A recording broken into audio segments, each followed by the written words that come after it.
My name is Kristian Gustavson, and I just graduated from the University of California, San Diego.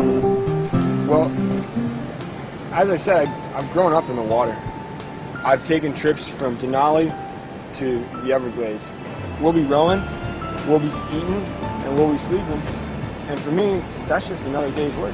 That work is his passion. After spending years falling in love with water, swimming, lifeguarding, living between the Mississippi River and Lake Michigan, this former Bloomington resident has started an organization just to address water quality issues.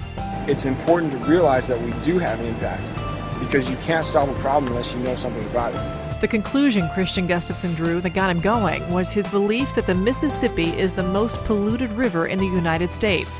One recent Reader's Digest article called him a river keeper on a quest to heal the Mississippi. The research I performed right down here at the Scripps Institute of Oceanography indicates that the Mississippi River does impact the ocean more than any other form of pollution.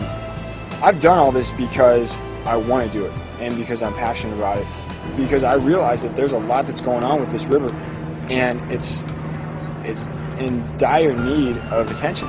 His belief that access to clean water is a fundamental right of all living beings keeps him focused on his goal.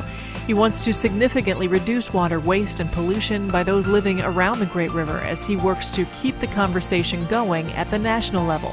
I really want to illustrate that to people back home, because we all live in a watershed and there is no telling how much damage we can do, because everything just kind of floats on by under the surface.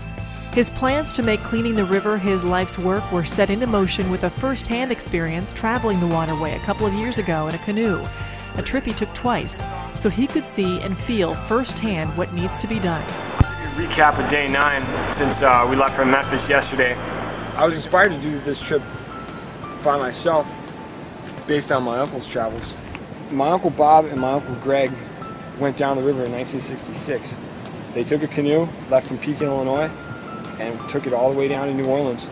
I was inspired from that because I always look up to these guys, not just them, but other guys in my family who have gone their own route, taken their own time to check things out for themselves. And he hopes to encourage the people of the Midwest to hold delicately their power over the Mississippi, always keeping in mind that everything from farm chemical runoff to tossing plastic bottles ruin the river over time, all of which winds up in the ocean.